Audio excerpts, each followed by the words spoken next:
పత్రిజీ ప్రతిరూపం పిఎంసి ప్రతిక్షణం సత్యదర్శనం. ఈనాటి సత్యదర్శనం కార్యక్రమానికి స్వాగతం, సుస్వాగతం. సత్యంతో జీవించడం కోసం మనం ఎన్నో అద్భుతమైన విషయాలు అద్భుతమైన మాస్టర్ల ద్వారా తెలుసుకుంటూ వస్తున్నాం. సత్యం గురించి బోధించిన ఎంతోమంది మహనీయుల గురించి తెలుసుకుంటూ వస్తున్నాం. మనం ఎంతోమంది ధ్యాన సాధన చేస్తున్నప్పుడు ఆస్ట్రల్ ట్రావెల్ అనగానే, ఆస్ట్రల్ ట్రావెల్ చేయగానే హిమాలయాస్కి ఆస్ట్రల్ ట్రావెల్ చేసిన ప్రతి ఒక్కరికి అనుభవమే. మనం ఫస్ట్ టైం ఆస్ట్రల్ ట్రావెల్ చేస్తే కూడా మనకు ఎదురొచ్చి జ్ఞానం ఇచ్చేది ఎవరు అంటే బాబాజీ వారే కదా. సో నేటి సత్యదర్శనంలో వాయిస్ ఆఫ్ బాబాజీ ఎపిసోడ్ 3, గత 2 ఎపిసోడ్లుగా వాయిస్ ఆఫ్ బాబాజీ అనే ఒక పుస్తకం నుండి ఆ జ్ఞానం మనం తీసుకుంటూ వస్తున్నాం. ఈ జ్ఞానం మనకు అందిస్తున్నారు సీనియర్ మోస్ట్ పిరమిడ్ మాస్టర్ అనస్తాస్యా. పుస్తకాన్ని తెలుగులో సత్యదర్శనం ద్వారా మనకు అందించిన సురేష్ గారు. వారితో మాట్లాడి అద్భుతమైన విషయాలు తెలుసుకుందాం. నమస్కారం సార్. నమస్తే sir. Welcome to episode 3 voice of Babaji. Thank you sir. So మనకు అధికారం గురించి, దాని నుండి బయటపడడానికి, ఆ ప్రభావం నుండి బయటపడడానికి ఏం చెప్పారు సార్ బాబాజీ వారు? ఫస్ట్ అధికారము, పవర్ అనే పదం వాడారు. పవర్ ఇంగ్లీష్ బుక్ కదా సార్? ఇంగ్లీష్ బుక్ కాబట్టి పవర్ ఈజ్ ఇంటాక్సికెంట్ అన్నారు. ఒక మత్తు లాంటిది. ఎవరైతే ఆ మత్తులోకి దిగిపోతారో వాళ్ళకి ఈ ప్రపంచం కనిపించదు. వాళ్ళ ఆ చైర్ మాత్రమే కనిపిస్తుంది. అధికారము కనిపిస్తే అది చాలా పెద్ద మత్తు. ఈ మత్తులో వాళ్ళు ఏం చేస్తారు అంటే వాళ్ళకి తెలియకుండానే వాళ్ళ గొంతులు వాళ్ళే కోసుకొని వాళ్ళ భవిష్యత్తును వాళ్ళే అంధకారం చేసుకుంటారు.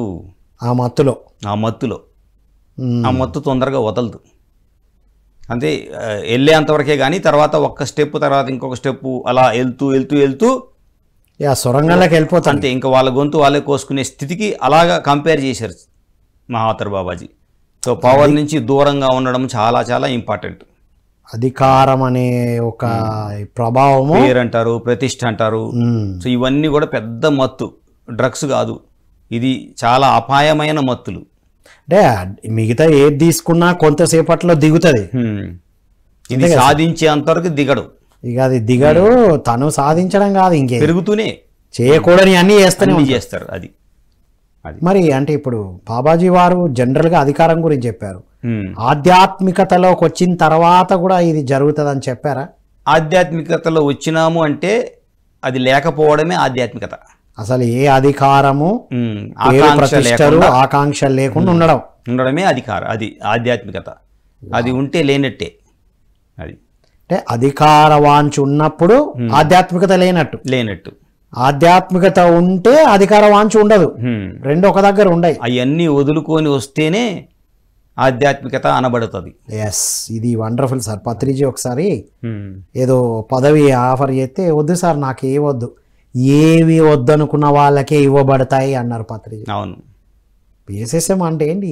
ఏది వద్దు అనుకున్న వాళ్ళనే ముందు పెడతారు అని. సో ఇది ఆధ్యాత్మికత అనేది ఉంటే అధికారం అనేది, ఆ వాంఛ అనేది ఉండదు. అధికారంలో ఉన్నా ఆ వాంఛ ఉండదు. మీకు అధికారం ఇవ్వబడుతుంది. మీరు 0 అయితే అదే అంటే మీకు దాని మీద కాంక్ష లేదు, టెస్టింగ్స్ అయిపోయినాయి, మీరు పరీక్ష పాస్ అయిపోయారు, అప్పుడు మీకు అధికారం ఇవ్వబడుతుంది. ఎందుకంటే మీరు అప్పుడు మత్తులో ఉండరు, ఎరుకలో ఉంటారు.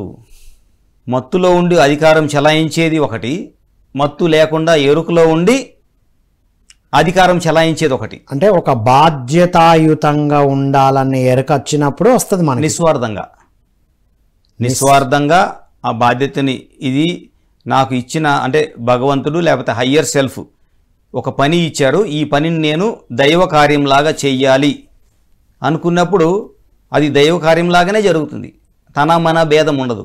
కానీ మామూలు అధికారంలో తన మననే చూసుకుంటారు, వేరే వాళ్ళు ఎలా పోయినా పోని ఉంటుంది. ఈ డిఫరెన్స్. ఇప్పుడు సార్ మరి ఆధ్యాత్మికతలోకి వచ్చిన తర్వాత కూడా డిఫరెన్షియేషన్ చూపిస్తుంటే ఏంటన్నట్టు, అదే ఇందే ఆధ్యాత్మికత లేనట్టు అన్నారు కదా? అంతే సార్. అంటే పరిపక్వ స్థితికి చేరలేదు. ఆధ్యాత్మిక వచ్చారు, దానికి ఆధ్యాత్మికతకి ఇంకా గోల్ రీచ్ కాలేదు. అదే ఇప్పుడు మనం కొన్ని వింటున్నాం కదా బయట, ఎవరైతే ఆ ప్లేస్లో ఉన్నారో కొంతమందిని పిలవడం, వాళ్ళకు ఫేవరబుల్ ఉన్న వాళ్ళనే పిలవడం, కొంచెం వ్యతిరేకంగా ఉన్న వాళ్ళు వాదిస్తున్న ప్రశ్నలు అడుగుతున్న వాళ్ళు దూరం పెట్టడం. అంటే వాళ్ళు ఇంకా ఆ భయాన్ని దాటలేదు. ఏ భయాన్ని? వేరే వాళ్ళు వస్తే నా అస్తిత్వం పోతుందేమో, నా పాపులారిటీ పోతుందేమో, నాకు చెడ్డ పేరు వస్తుందేమో, ఇంకా వాళ్ళకి భయాలు ఉన్నాయి. వాళ్ళకి ఫుల్గా విముక్తి కాలేదు. అదే ఇంకా ముక్తి పొందాల్సిన అవసరం. అంటే ఇది ఆధ్యాత్మికలు, అంటే ఆ దారిలో మధ్యలో ఉన్నారు ఎక్కడో ఒక చోట, ఇంకా కంప్లీట్ కాలేదు. కంప్లీట్కి వచ్చిన తర్వాత ఇదే వ్యక్తి అందరినీ పిలిచి, వచ్చినా రాకపోయినా ఒకేలాగా వాళ్ళని ఇదే పిలిచి సత్కరించి పంపిస్తాడు. ఏది పరిపక్వ స్థితికి వచ్చినాక. ఆ మధ్యలో ఇవన్నీ ఫేస్ చేయాల్సిందే, ప్రతి ఆత్మ ఫేస్ చేయాల్సిందే. సో చిట్ట చివరికి వచ్చిన తర్వాత ఇంకా అది ఉండదు. అది చిట్ట చివరగా ఆత్మజ్ఞానం పరిపక్వతకు వచ్చిన తర్వాతనే ఆ అధికార పీఠంలో ఉన్న బాధ్యతాయుతంగా నిస్వార్థంగా అందరిని ఏకం చేయడానికి ఉపయోగిస్తారు దాన్ని, అంతే. అంతేగాని విభజించడానికి. హయ్యర్ పోస్టులు ఎప్పుడు కూడా వాళ్ళకే ఇవ్వబడతాయి.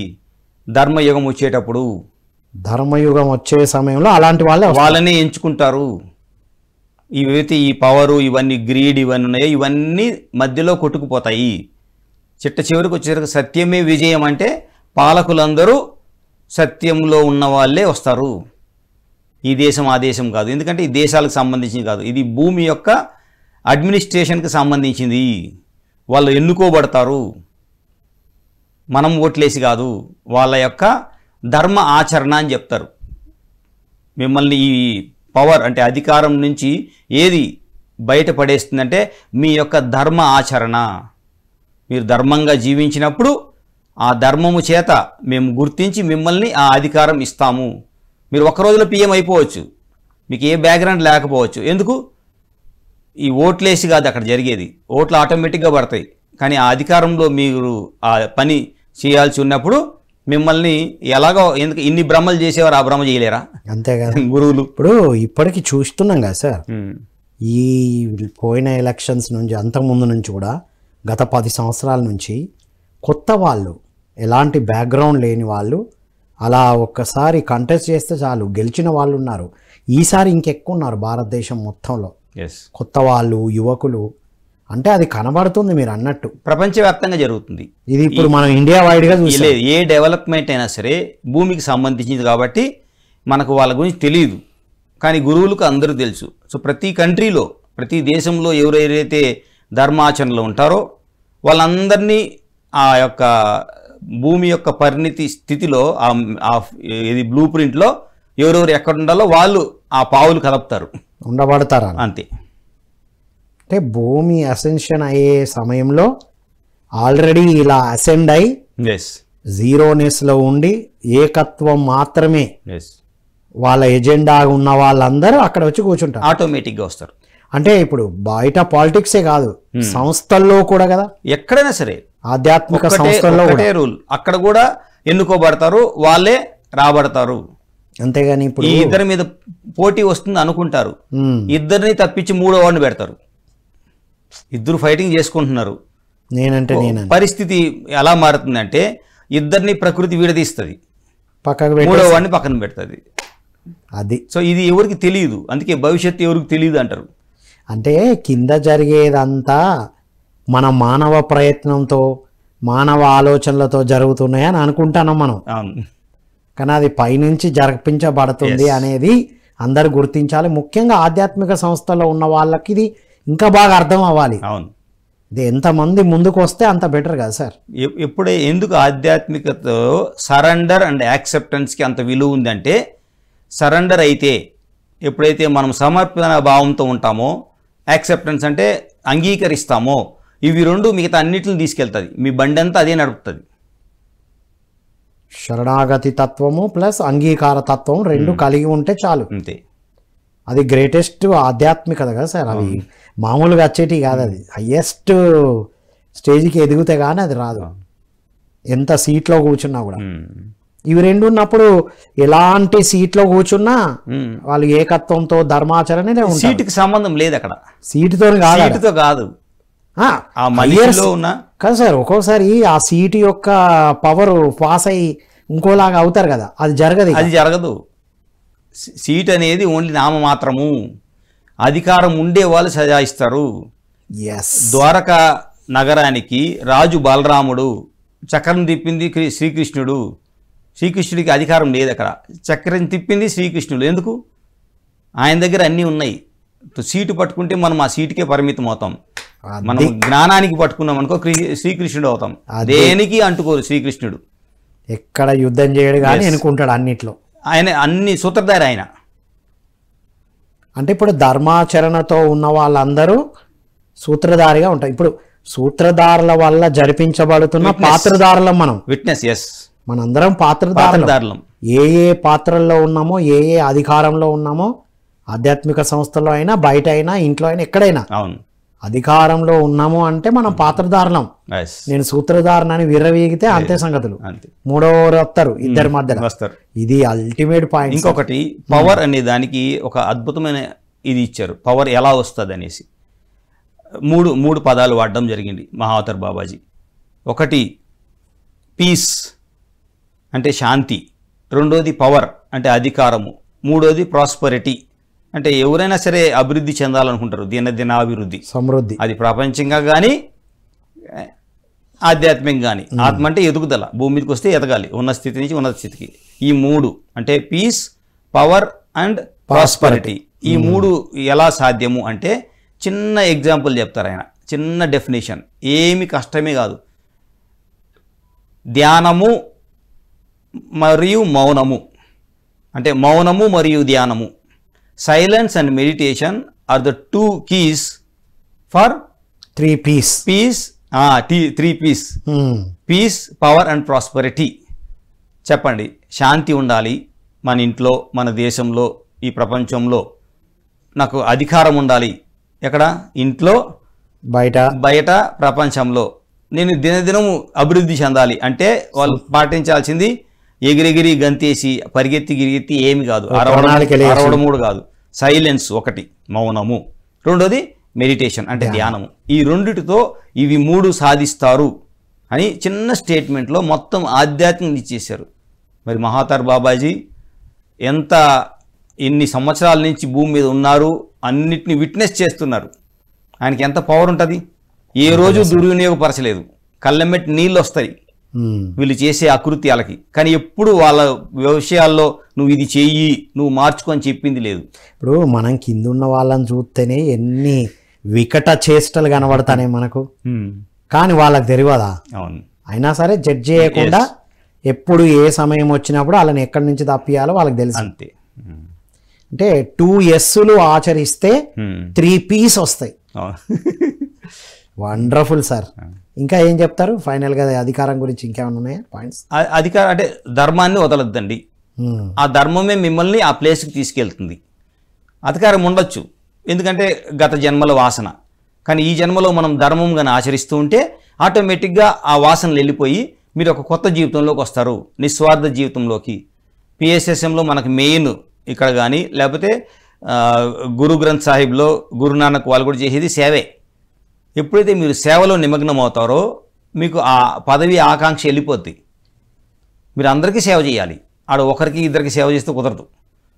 సో అందరికి సేవ చేస్తే ఆటోమేటిక్గా మీకు ఆ ధర్మ ఆచరణ వల్ల ఆ పదవి ఉన్నా లేకపోయినా సేవ మీద దృష్టి ఉంటుంది. పత్రిజీ మనకు అందుకే ఈ అధికార వాంఛల్ని పోగొట్టడానికే ఇవాళ ధ్యాన సాధన చేయడం. వెంటనే నెక్స్ట్ నీకు ఏ వస్తే ఏ చెప్పు, బి వస్తే బి చెప్పు.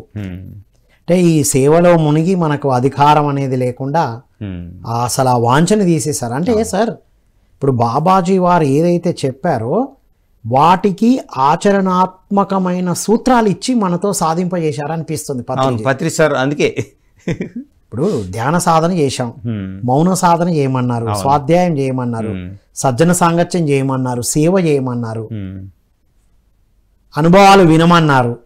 అనుభవాలు వింటే ఇంకెక్కడిది? మనమే ఇది అన్న వాళ్ళం కాస్త కింద పడిపోతారు. మనల్ని మించిన వాళ్ళు ఉన్నారు ఇక్కడ అని. మీరు ఏ సత్సంగంకి వెళ్ళినా మీకన్నా తోపులు ఉంటారు. ఏ సత్సంగం మీరు విన్నా, ఎందుకంటే అందరూ కలుస్తారు కాబట్టి వాళ్ళ అనుభవాలు మీకు ప్రేరణ కల్పిస్తుంది.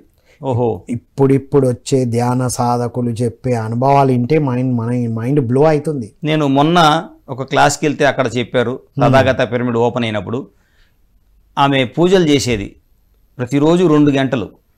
ఆమె ఈశ్వరుని అడిగింది, నేను మిమ్మల్ని చూడాలి అని. 7 రోజులు ఆమెకి ఒక బంగారు వర్ణపు ఆ పసుపు కలర్లో ఉంటుంది ఆ పాము 7 రోజులు కనిపించింది. ఫిజికల్గా కనిపించింది. ధ్యానంలోకి వచ్చిన తర్వాత ఇప్పుడు 6 నెలల నుంచి ధ్యానం చేస్తుంది ఆమె. వచ్చిన తర్వాత ఆ శివాలయం లోపలికి వెళ్ళి మాయమైపోయింది. సో ఆవిడ చూశారు, మొత్తం చూశారు. ఆవిడ దర్శనం కావాలంటే ఏ విధంగానైనా దర్శనాలు ఇస్తారు. మనం కోరుకున్నట్టు ఈ రూపమే కనబడి అయ్యో కనబడలేదు కదా అనుకుంటాం, ఆ రూపంలోనే కనబడాలనుకుంటాం. Wonderful sir. సో అంటే ఏంటి, ధర్మయుతంగా ఉండడం, సైలెన్స్లో ఉండడం, సాధనలో ఉండడం అనేది క్రమం తప్పకుండా చేస్తూ ఉండాలి. అధికార వాంఛను ఒక్కసారి చెక్ చేసుకోవాలి. మన గొంతు మనమే కోసేసుకుంటున్నామా, మన ఊబిలో మనమే ఇరుక్కుంటున్నామా అనేది చెక్ చేయాలి అంటారు. Wonderful sir. ఇప్పుడు గురువులంతా ఈ ఆయువు గురించి శాసించడం ఏం చెప్పారు సార్, ఎలా చేశారు? అది నీలకంఠం గారు ఎవరైతే ఈ బుక్ రాశారో రచయిత, ఆయనకి ఫిజికల్గా ఒక అల్సర్ అనేది ఉంటుంది, ఇంకా తర్వాత కొంచెం ఇబ్బందులు ఉంటాయి. సో హాస్పిటల్కి వెళ్ళడం కానీ ఆ డ్రెస్సింగ్ చేసుకోవడం ఇది నార్మల్ అది ఆయనకి. సో అప్పుడు ఆయనకి 51 ఇయర్స్ ఈ బుక్ రాసి ఆ సమయానికి. సో ఆయన మరి బాబాజీతో కనపడడంతో ఫస్ట్ టైము ఆయనకి, అంటే చాలామంది ఫ్రెండ్స్ ఉంటారు, ఒక ఆయన చాలా క్లోజ్ ఫ్రెండ్. ఆయన బుక్స్ అన్ని, ఈయన జర్నలిస్ట్ కాబట్టి రకరకాల బుక్కులు స్టడీ చేయడము రాయడము జరుగుతూ ఉంటుంది. సో జరుగుతున్నప్పుడు ఒక ఆయనకి టైం వస్తుంది, ఇంకా ఆయన వెళ్ళిపోవాలి ఈ లోకం నుంచి. సో ఫ్రెండ్ చెప్తాడు, పలానా ఆయన పరిస్థితి సరిగ్గా లేదు, ఈరోజు రేపు వెళ్ళిపోతానని డాక్టర్ చెప్పాడు. అంటే ఈయన ఎప్పుడు రోజు గ్రూప్ మెడిటేషన్ చేస్తారు కాబట్టి గ్రూప్ మెడిటేషన్లో అనుకుంటాడు, బాబాజీ మా ఫ్రెండ్ చాలా మంచివాడు, అతన్ని ఎట్టన్నా సేవ్ చెయ్యి అనేసి. సో ఆ రోజు ఇంటికి వచ్చిన తర్వాత 12 తర్వాత జూలైలో జరుగుతుంది. ఇది జూలై 1952, 16వ తేదీ ఎలాగా. సో వచ్చి మీతో వచ్చిన గోల ఇది, నరేంద్రుడికి కూడా ఇదే ప్రాబ్లము, తన గురించి ఏమీ అడగడు కానీ ప్రపంచంలో ఉండే యూత్ అంతా బాగుండాలంట, అందరూ బాగుండాలి. ఈ నరేంద్రుడికి ఇదే, ఆయన గురించి ఎప్పుడు అడగ. స్వామి వివేకానందులు, నరేంద్రుడు అంటే స్వామి వివేకానంద, నువ్వు కూడా ఇట్నే తయారైనవు, నీ గురించి నువ్వు అడగవు, నీకు ఈ ప్రాబ్లం ఉంది, ఇది సాల్వ్ అవ్వాలి, నీకు ఫైనాన్షియల్ ప్రాబ్లం ఉంది, ఇది అడగలే, నువ్వేమైనావు, నీ ఫ్రెండ్కు ఫ్రెండు బాధగా ఉండి ఆయన చనిపోతాడని వస్తే నువ్వేం చేస్తున్నావు, అతన్ని ఇంకా పెంచమంటున్నావు ఆయువుని అనేసి. సరే అప్పుడు చెప్తారు ఒక అద్భుతమైన sentence, I love those who love others. ఇది బాబాజీ నుంచి వచ్చింది. I love those who love others. ఎవరైతే అందరినీ ప్రేమిస్తారో వాళ్ళని నేను ప్రేమిస్తాను, అంటే వాళ్ళు నాకు ఆప్తులు. వాహ్. తన ప్రాబ్లము, కాలు ప్రాబ్లము అడగట్లేదు, తన ఫైనాన్షియల్ ప్రాబ్లం అడగట్లేదు. ఆ ఇన్ఫర్మేషన్ వచ్చింది, ఫ్రెండ్కు ఫ్రెండ్ మంచి అతను వెళ్ళిపోతున్నాడంటే ఈయన కోరిక చూడండి, అతన్ని కొంచెం ఆయువు ఇవ్వచ్చు అంటే అప్పుడు చెప్తాడు, ఇస్తాను, ఏం ప్రాబ్లం లేదు, కానీ నేను చెప్పినట్టు చెయ్యాలి అంటాడు. సరే అంటాడు. అప్పుడు చెప్తారు, నువ్వు 2 రోజులు వాళ్ళ ఇంట్లో వెళ్ళి గడపాల్సి వస్తుంది, నువ్వేం బోధనలు ఏం చేయగల, నువ్వు ఉండాలి వాళ్ళ ఇంట్లో ఉండి. అతన్ని ఏం చేయాలంటే 3, ఒకటి పాలు, రెండోది ఫ్రూట్స్, మూడోది ప్రేయర్. ఇది కంటిన్యూస్ చేయాలి వారం రోజులు చేస్తే నేను అతనికి ఆయువుని పొడిగిస్తాను అని. ఈ 5,000 మాత్రమే కనిపిస్తాయి, బాబాజీ కనపడరు, మొత్తం ఫుల్ ఓన్లీ 5 కనిపిస్తాయి. ఏంటి 5 అంటే 5 సంవత్సరాలు పొడిగిస్తాను అంటాడు. ఈ నువ్వు 2 రోజులు ఉండాలి అంటే నీ ఎనర్జీతో ఆ ఎనర్జీ కలుస్తుంది. తర్వాత ఆయన ఆహారం చాలా చక్కగా ఇవి 3 తీసుకోవాలి. మంచి ఆహారము, మంచి సాధన, ఇన్ ద సెన్స్ సైలెంట్ గా సాధనలో ఉండడం అన్నట్టు అక్కడ మీనింగ్ చేసి 1952లో వాడారు. 1950లో కాదు సార్, 1950లో ప్రేయర్ అనే పదం వాడారు. నథింగ్ బట్ ధ్యానమే. ధ్యానం, ప్రేయర్ అంటే సరెండరు, తర్వాత ధ్యానం, రెండు ఉండాలి. ఆహారం అనేది ఇదే, ఈ సింపుల్ ఆహారం. ఇవి తీసుకుంటూ 7 రోజుల్లో ఆయనకి ఇవ్వబడుతుంది. అంటే అప్పుడు ఈయనకి డౌట్ వస్తుంది, మరి ఆ ఆయువు ఎవరిది, నాదేమన్నా ఇచ్చేస్తారా, ఇప్పుడు అది లేకపోతే మీదేమన్నా ఇస్తారా, అడిగిన వాళ్ళ దాంట్లోకి ఏమైనా ఇస్తారా అది అనేసి అప్పుడు అంటారు. ఎవరిది ఎవరికి ఇవ్వడానికి సృష్టి ఒప్పుకోదు. చూసుకోండి, ఎవరికి ట్రాన్స్ఫర్ అవ్వదు. అవ్వదు. అతని యొక్క భవిష్యత్తులో అంటే నెక్స్ట్ జన్మల్లో ఏదైతే ఉందో దాన్ని తగ్గించి ఆ 5 సంవత్సరాలు ఇక్కడ ట్రాన్స్ఫర్ చేయబడుతుంది, కానీ ఒకరిదొకరిది ఎవరు ఇవ్వడానికి లేదు.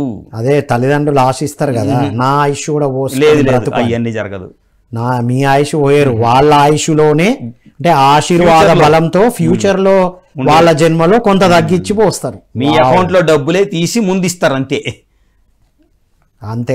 అంతేగాని వేరే అకౌంట్ లో తీసి ఇవ్వరు. ఏమంటారు దాన్ని, డెబిట్ కార్డ్. అది అది అలా చెప్పారు. దానికి ఒక ఎగ్జాంపుల్ చెప్తారు. ఏమంటే ఈ భూమి మీద ఒక అద్భుతమైన ధ్యాన సాధకులు ఉన్నారు. అతను వచ్చినప్పుడు భూమి మీదకి 17వ సంవత్సరంలో తన మరణాన్ని రాసుకొని వచ్చాడు. అంటే దేహాన్ని విరమించాలి 17వ సంవత్సరంలో. కానీ ఇక్కడికి వచ్చిన తర్వాత ధ్యాన సాధన బాగా పెరిగి చిన్నప్పటి నుంచి ధ్యానం ఆయన చేసి ఏం చేశారంటే 16వ సంవత్సరం అప్పుడు నేను ఇక్కడే ఉండాలి అనుకున్నాడు. ఆత్మనిర్ణయాన్ని ఎవరు ఏం చేయలేరు. అప్పుడు మృత్యు వస్తుంది కదా. ఎప్పుడు వస్తుంది? 17వ సంవత్సరం అని రాసుకున్నాడు ఆయన. అప్పుడు శివుడు ప్రత్యక్షమవుతాడు. ప్రత్యక్షమయ్యి నీకు 17వ సంవత్సరం రానే రాదు, 17వ సంవత్సరం రానే రాదు, నీ జీవితంలో 16 వరకే నీకు క్లోజ్, 16కే ఏజ్ ఆగిపోతుంది. మార్కండేయ మహర్షి. Yes sir. నువ్వు యుగం అంతా ఉండొచ్చు, 10 యుగాలు ఉండొచ్చు, నువ్వు ఎప్పుడు అనుకుంటావో వెళ్ళిపోవాలని అప్పుడు 17వ సంవత్సరం వస్తుంది, అప్పుడు బాడీ వికెట్ చేస్తావు. చూడండి, అదే మృత్యుంజయ మంత్రాన్ని కనిపెట్టారు. అదేలాగా నీలకంఠం గారికి కూడా చెప్తారు 52వ సంవత్సరం నువ్వు వెళ్ళిపోతావు, ఇప్పుడు 51. నీ యొక్క ఆయువుని అంటే ఆ సమయాన్ని 51లో స్టడీ చేస్తున్నాము అంటే ఇక మీద నీ వయసు పెరగదు, అక్కడే ఆగిపోతుంది. నువ్వు ఎప్పుడు వెళ్ళాలనుకుంటావు, నువ్వంటే ఇక్కడ ఆత్మ అండి. అంటే ఆత్మ అంటే మనసు కాదు, ఆత్మ నిర్ణయాన్ని బట్టే పైన వాళ్ళు తీసుకుంటారు, కానీ మనసు కాదు. మనసు ఎన్ని సంవత్సరాలు ఉండాలనుకుంటుంది కాదు. ఎందుకంటే మనసు లేని స్థితిలోనే ఆత్మ పరమాత్మ ఈ డిస్కషన్ జరుగుతుంది. అంటే మనసు ఎప్పుడు కోరుకుంటది కదా సార్, అది ఎప్పుడు ఇలా ఉండాలి, నాకు ఇంకా అది కావాలి, నేను ఇది చూడాలి, నేను ఇంకా అది తినాలి, నేను ఇంకా ఇవి చూడాలని మనసు ఎప్పుడు కోరుకుంటుంది. మనస్సు కోరికలు తీర్చబడవు, ఆత్మ నిర్ణయం. అది 6 నెలల ముందే జరుగుతుంది.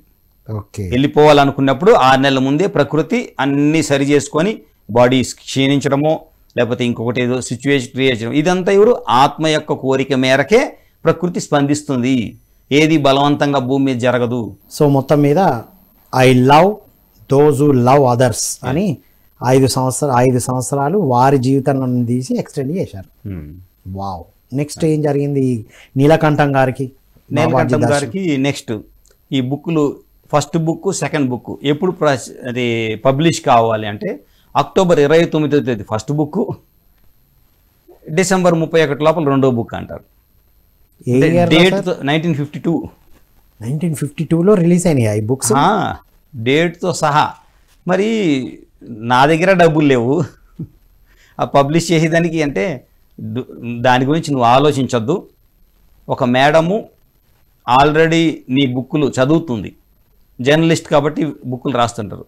శివానంద అనే స్వామీజీ గురించి ఈయన రాసిన బుక్కు ఆ మేడం చదివి ఈయన ప్రచురించిన బుక్కులన్నీ తీసుకొని చదువుతుంది. ఒక బుక్ ఇన్స్పిరేషన్ వల్ల అవన్నీ చదువుతూ ఒక పోస్ట్ కార్డ్ రాసి ఉంది, ఇంకా పోస్ట్ చేయలేదు, ఆమె దగ్గర ఉంది. ఆమె ఇప్పుడు డబ్బులు కూడా పెడుతుంది. ఆ పోస్ట్ కార్డ్ నీ దగ్గరికి వస్తుంది. వచ్చిన తర్వాత ఇప్పుడు ఆమె తాంత్రిక సాధనలో ఉంది. ఆ తాంత్రిక సాధన అయిపోయిన తర్వాత ఆమె ఆ డబ్బులు అన్నీ నీతో వచ్చి ఈ మన బుక్కులు పబ్లిష్ చేయడానికి ఆమె సహకరిస్తుంది. నాకు ఆ పని నీది కాదు, నేను చూసుకుంటా అంటారు. ఎవరు ఆమె అంటారు. మనకు కుతూహలం ఎక్కువ, ఏదైనా చెప్పాను కాడ ఆగం. వెంటనే స్వామీజీ ఏం చేస్తారంటే ఇలా అంటారు, ఇది ఏమో అర్థం కాదు, ఇలా అంటారు, మాయమైపోతారు. అదే ఫస్ట్ టైము బాబాజీని ఫుల్గా చూడడం. Full picture 26th July 1952 full and complete picture, మొత్తం ఫేస్ ఫుల్ అండ్ కంప్లీట్ ఇలాగా. అప్పుడు ఇది ఏంటో అర్థం కాదు, ఇలా ఎందుకు అన్నారు అని అర్థం కాదు. సో నెక్స్ట్ రోజు గ్రూప్ మెడిటేషన్కి వెళ్ళినప్పుడు అక్కడ ఉంటారు కదా ఆల్రెడీ సాధకులు, క్రియాయోగ సాధకులు, వాళ్ళని అడుగుతారు, ఇలా నాకు బాబాజీ కనిపించారు అంటే వాళ్ళకి అసలు మేము ఎన్నో చేస్తా ఉన్నాం కానీ మాకు కనపడలేదు, మీరు ఎంత అదృష్టవంతులో మీకు బాబాజీ కనిపించారని అప్పుడు దాన్ని చెప్తారు. ఇలా అన్నారు అంటే silence, no more questions, I'm leaving you. చూడండి ఒక్కటి ఇలా అంటే ఎంత, ఇంకా క్వశ్చన్లు వేయొద్దు, నేను ఇక్కడి నుంచి విష్క్రమించుకుంటున్నాను అని అర్థం. ఈ యొక్క ఇలా సిగ్నల్ ఇస్తే ఏం క్వశ్చన్లు అడగకూడదు, అడిగితేనే మాట్లాడాలి గురువులు. మన క్వశ్చన్లు ఉన్నట్టు మామూలు వాళ్ళతో మాట్లాడాలి, చెప్పింది వినాలి అంతే. ఇదేంటి అదేంటి అని లాజికల్ మైండ్ వాడద్దు. ఇంకొకటి బాబా చెప్తారు, నేను ఒక్కసారే చెప్తాను, నా దగ్గర నుంచి రెండోసారి ఒక్క మాట రాదు, ఒక్కసారే చెప్తాను. అది కూడా ఎవరైతే ఎరుకలో ఉంటారో, లేకపోతే వేస్ట్. అది మీరు ప్రపంచంలో కొట్లాడుకుంటుంటే నేను చెప్తే అది వెళ్ళదు. సో నేను చూస్ చేసుకొని ఎవరికైతే చెప్పాలో వాళ్ళకి ఒక్కసారే చెప్తాను. ఎక్కువగా సంకేతాలు పంపిస్తూ ఉంటాను, అంతేగాని మాట్లాడను. లాహరి మహాశయ తర్వాత నువ్వు ఒక్కడివే ఇన్ని రోజులు సంభాషణ ఇంత క్లోజ్గా ఉండేది అని నీలకంఠం గారు. సో ఆ రోజు నుంచి ఇంకా ఇప్పుడు భయం పోయింది కదా, ఇద్దరు ఫ్రెండ్స్ అయిపోతారు. రచయిత ఫస్ట్ ఏమో చేయి చూపించారు, అంతకుముందేమో జ్యోతి రూపంలో కనిపించారు, అంతకుముందేమో శ్రవణం వినిపించింది. కానీ ఈ జూలై 26 తర్వాత ఇంకేం భయం లేదు కాబట్టి ఆయన సరాసరి వచ్చేసేవాళ్ళు వీళ్ళ రూమ్కి, ఇద్దరు మాట్లాడుకొని ఈ బుక్ ఏమేమి చెప్పాలి డిక్టేట్ చేసి రాసి వెళ్ళిపోయేవాళ్ళు. సో ఇంత అద్భుతంగా వాళ్ళిద్దరు అంటే గురు శిష్యులు కాకుండా ఫ్రెండ్స్ లాగా ఎంతో అద్భుతంగా ఆ యొక్క ప్రయాణం జరిగి ఏదైతే అనుకున్నారో కరెక్ట్గా అదే సమయానికి ఆ బుక్ రావడం జరిగింది. వా, అంటే గురువులు ఎలా నడిపిస్తారు అంటే ఒక పుస్తకము మనకు బయటికి వచ్చింది అంటే దాని వెనుకాల వాళ్ళు ఎంపిక చేయబడ్డారు అనేది తెలుసుకోవాలి కదా సార్ మనం. ఇప్పుడు ఆ 1000 Seeds of Joy, untold story of Sita, ఇవన్నీ ఇప్పుడు ఒక్కొక్కటి స్ఫురణలోకి వస్తున్నాయి. పత్రిజీ రాసిన తులసి దళంలో అన్నీ ఉన్నాయి సార్. ఎట్లా వచ్చింది సార్, మారింది కదా అది. అప్పుడు ఇప్పుడు ఆ తర్వాత వచ్చింది ఏదైనా సరే. పత్రిజీ మనకేంటి అది ధ్యాన జగత్తు మ్యాగజైన్లో స్టార్టింగ్ రాసిన ప్రతి ఆర్టికల్ ఒక పవర్, ఒక ఎనర్జీ. వా, అంటే పుస్తకాలు ఎందుకు చదవాలి అంటే ఇప్పుడు వారి ఎనర్జీకి ఇప్పుడు మీరు చెప్తున్నారు, మీరు చదివారు అంటే మీరు రిసీవ్ చేసుకున్నారు, మళ్ళీ మీ నుంచి వింటూ ఉంటే మేము చదివితే ఆ ఎనర్జీని ఎంత ఫీల్ అవుతున్నాం. సజ్జన సాంగత్యం ఎంత అవసరం. క్రియాయోగ అంటేనే పత్రి సార్ మనకి ఇచ్చిన డెఫినేషన్ పతంజలి మహర్షి గారి నుంచి ఇచ్చారు. తపో స్వాధ్యాయ ఈశ్వర ప్రణిధానేన క్రియాయోగ అని. అది అంటే స్వాధ్యాయం కంపల్సరీ. అదే అని ఆ పవర్ అయితే అల్టిమేట్ ఉంది సార్. వండర్ఫుల్. సో బాబాజీ వారి జ్ఞాన బోధ ఏంటి సార్? మనం ప్రతి ఎపిసోడ్లో సగమేమో ఆ విశేషాలు, సగము జ్ఞానానికి ఇచ్చాం. సో లాస్ట్ టైం 5 ఐస్ గురించి తెలుసుకున్నాం. ఈరోజు ప్రతి మనిషికి అత్యంత అవసరమైన జ్ఞానాన్ని 3 సెంటెన్సుల్లో ఇచ్చారు. సింపుల్, కానీ అర్థం చేసుకుంటే జీవితాన్ని సఫలీకృతం చేసుకోవచ్చు. 3 మనకు ఒకటేలాగా అనిపిస్తాయి. నాకు చదివినప్పుడు అర్థం కాలేదు, దాదాపు 1 సంవత్సరం పట్టింది ఆ 3 సెంటెన్సులు విభజించి అర్థం చేసుకోవడానికి. అన్నీ ఒకటే అనుకున్నాం, అన్నీ ఒకటి కాదు. ఒక పదానికి ఒక మీనింగ్ ఉంటుంది, దాన్ని అర్థం చేసుకోవాలి. Self dependent is needed. Self dependent is needed. ప్రతి ఒక్క మనిషికి తన మీద తాను ఆధారపడడం నేర్చుకోవాలి, వేరే వాళ్ళ మీద కాదు. తన మీద సెల్ఫ్ డిపెండెంట్ ఆత్మే కాదు, ఆహారం కానీ వ్యవహారం కానీ ప్రాపంచికం కానీ వేరే వాళ్ళ మీద ఆధారపడకూడదు. తనకు తానే ఆధారపడి చేసుకోవాలి ఏదైనా. Self dependent is needed. Independent will not do.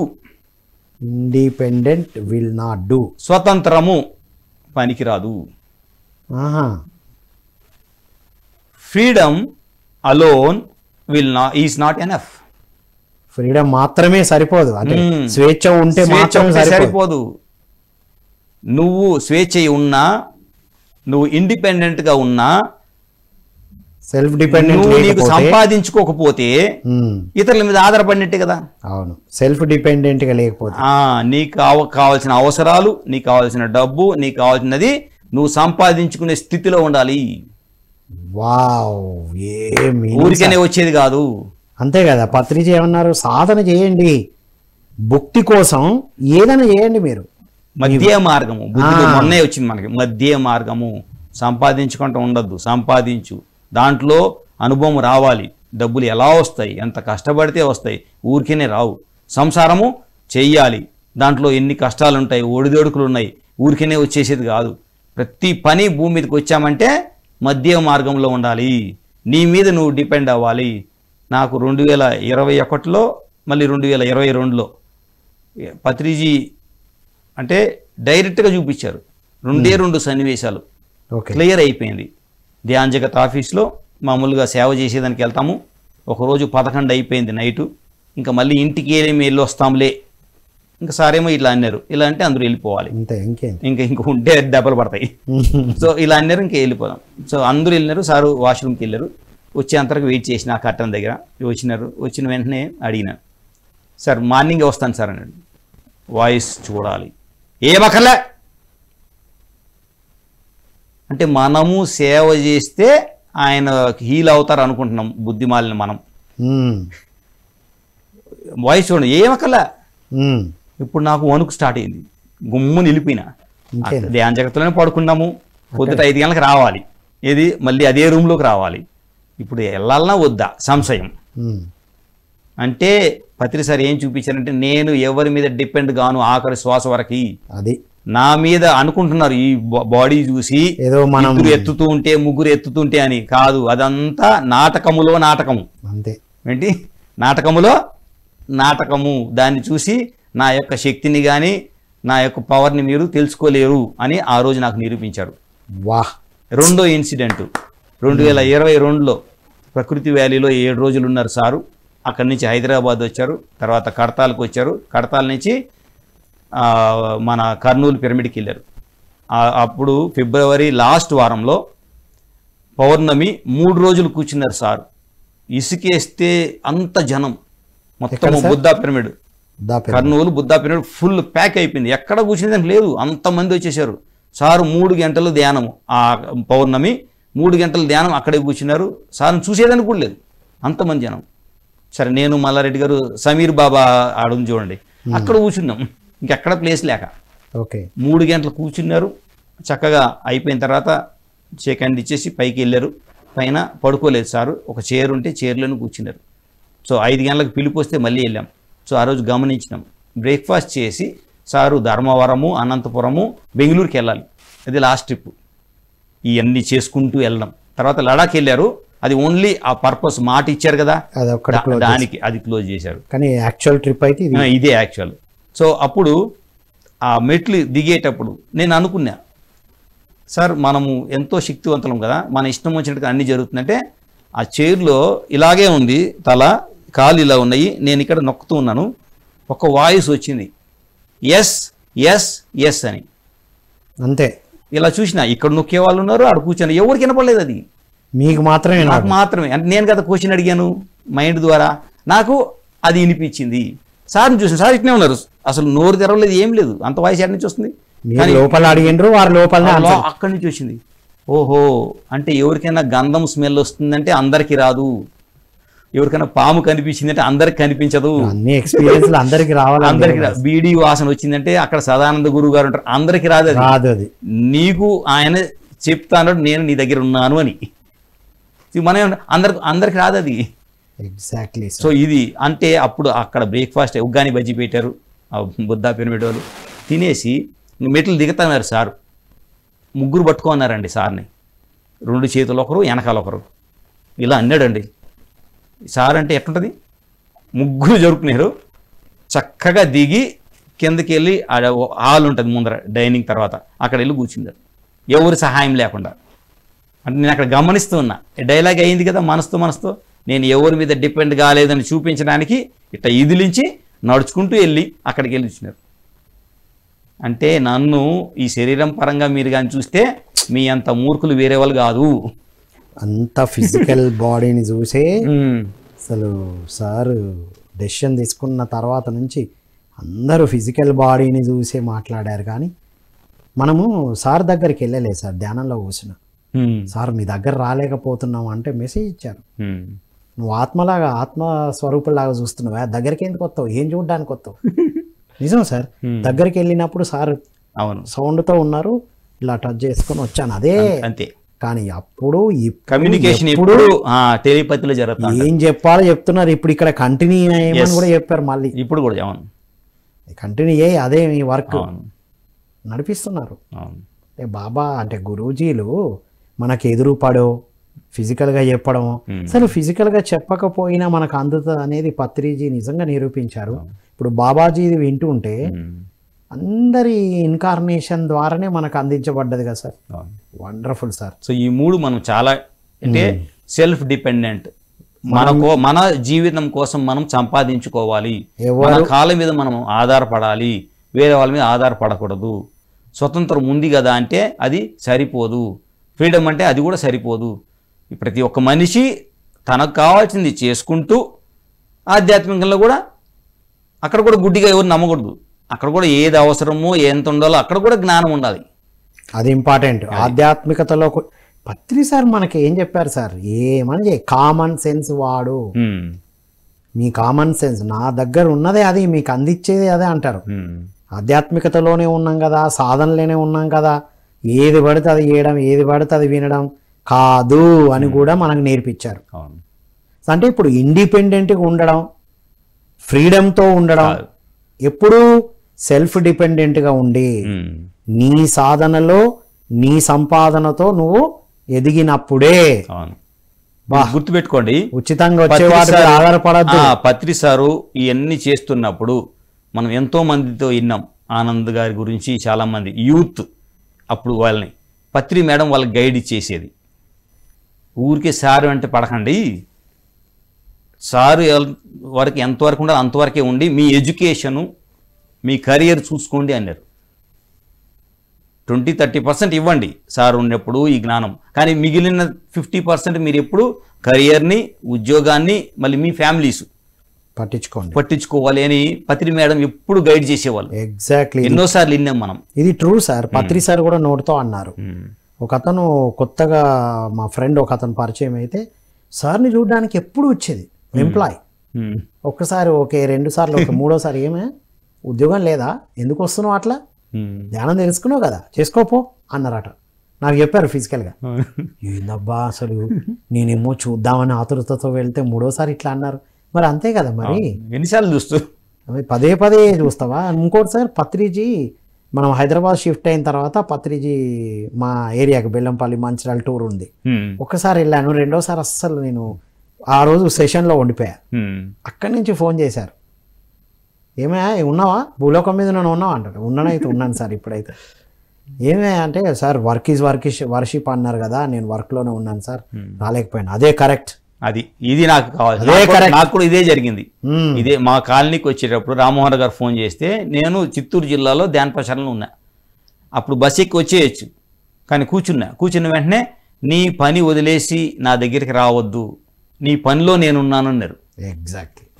Exactly sir. ఎన్నోసార్లు సార్ ఇక్కడ రాలేకపోయాను సార్, ఇప్పుడు కలిసినప్పుడు చెప్తాం కదా, ఓకేనాయ్ అని చెప్పేవారు. So wonderful sir. సో చివరగా మీ మెసేజ్ ఈరోజు అంటే అందరినీ ప్రేమించాలి, ఎవరిని ద్వేషించకూడదు. మనసు చెప్తుంది వాడు నీకు చేయలేదు, వాడు నీకు తగినట్టుగా లేదని, అయినా కానీ ప్రేమనే కురిపించాలి, కానీ ద్వేషం పెట్టుకోకూడదు ఎవరి పేరును కూడా. ఇంకా ద్వేషం మళ్ళీ ఇంకొక జన్మకి దారితీస్తారు, రోల్ రివర్స్ అవుతుంది. అది వండర్ఫుల్. అందరూ ప్రశాంతంగా పీస్ఫుల్గా ఉండాలంటే మౌనము, ధ్యానము ఈ 2 పాటిస్తూ మన ఈ గమ్యాన్ని సుఖవంతం చేసుకుందాం. Super sir, thank you so much sir. Thank you. ఇది మిత్రులారా విన్నాం కదా, వాయిస్ ఆఫ్ బాబాజీ నీలకంఠం గారు ఈ రచయిత. 1952 ఆ సమయంలో వారు రిసీవ్ చేసుకున్న విషయాలన్నీ ఏ సమయంలో ఏ డేట్లో కూడా రిలీజ్ అవ్వాలో వారే చెప్పి నడిపించారు. ఈరోజు ఎపిసోడ్లో మనం అధికార దాహం గురించి మాట్లాడుకున్నాం. అధికారము మన పిఎస్ఎస్ఎంలో ఒక్కొక్కసారి మనకి ఏం వద్దు అనుకున్నప్పుడు సార్ బాధ్యత ఇస్తారు, ఇది నువ్వే చేయాలి అని. నాకెందుకు సార్ అంటే నీకు వద్దు కాబట్టే చేయాలి. అంటే ఏది వద్దు, నేను వెనకాల ఉంటా, సేవ మాత్రమే చేస్తా అనుకున్న వాళ్ళకి అధికారం వస్తుంది. అప్పుడు నిస్వార్థంగా ధర్మయుతంగా ఉండే అవకాశాన్ని, అది బాధ్యతాయుతంగా ఏకత్వాన్ని బోధించడం కోసమే మనకు అవకాశం వస్తుంది. ఒకవేళ ఇలా ఆధ్యాత్మికతలోకి వచ్చినా అలా లేకుండా అధికార దాహంలో ఉన్నామంటే మనకు మీనింగ్ కూడా చెప్పారు, ఇంకా పరిపక్వత రావాల్సి ఉంది అని. ఇది బాబాజీ వారి మాటల నుంచి విన్న విషయాలు. తర్వాత ఎవరైతే వేరే వాళ్ళను లవ్ చేస్తారో వారంటే నేను లవ్ చేస్తానని చెప్పారు. I love those who love others. ప్రేమతత్వం, ప్రేమ అంటే మనం వినే రొమాన్స్ కాదు. పత్రిజీ అందుకే లవ్ అనేది తీసేసి ఫ్రెండ్షిప్ అని చెప్పారు. లవ్ అనగానే మన మనసు అంతా ఎక్కడెక్కడో తిరుగుతుంది.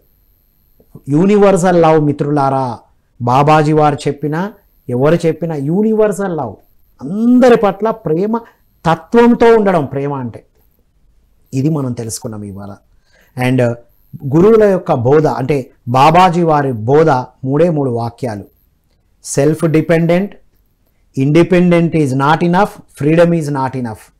స్వేచ్ఛతో ఉండాలి, నేను స్వతంత్రంతో ఇండిపెండెంట్గా ఉండండి. అది ఎప్పుడు ఫలితాన్ని ఇస్తుంది, ఎప్పుడు సరి అయిన ఇండిపెండెంట్ ఫ్రీడమ్ అవుతుంది? సెల్ఫ్ డిపెండెంట్గా ఉన్నప్పుడు. మీ జీవితం, మీ ఆహారం, మీ డబ్బు, మీ సంపాదన మీ మీద ఆధారపడి జరిగినప్పుడే ఆ ఇండిపెండెంట్కి ఫ్రీడమ్కి విలువ ఉంటుంది. అంతేగాని వేరే వాళ్ళ మీద ఆధారపడి, ఉచితంగా వచ్చే వాటి మీద ఆధారపడి అనేటి వాటి మీద కాదు అనేది అద్భుతంగా బాబాజీ వారు ఎప్పుడో చెప్పారు మిత్రులారా. కాబట్టి మనం మరి ఇవన్నీ తెలుసుకోవాలంటే, ఈ అధికార దాహం నుంచి బయటపడాలన్నా, సెల్ఫ్ డిపెండెంట్గా ఉండాలన్నా 2 టూల్స్ ఇచ్చారు, S and S, silence and sadhana. అప్పుడు ఏమొస్తాయి? 3 P's వస్తాయి మనకి. Power, piece, prosperity. ప్రాస్పరిటీ కూడా కావాలనుకుంటాం కదా. ఈ 3 P's రావాలంటే 2 సాధనలు చెప్పారు. మౌనంగా ఉండండి, ధ్యాన సాధన చేయండి. సో అలాంటి అద్భుతమైన జ్ఞానం అందిస్తున్న పిఎంసికి ఎంతోమంది సపోర్ట్ చేస్తున్నారు మిత్రులారా. పిఎంసికి, పిఎంసి ట్రస్ట్కి సహాయ సహకారాలు అందిస్తున్న వారందరికీ కృతజ్ఞతలు.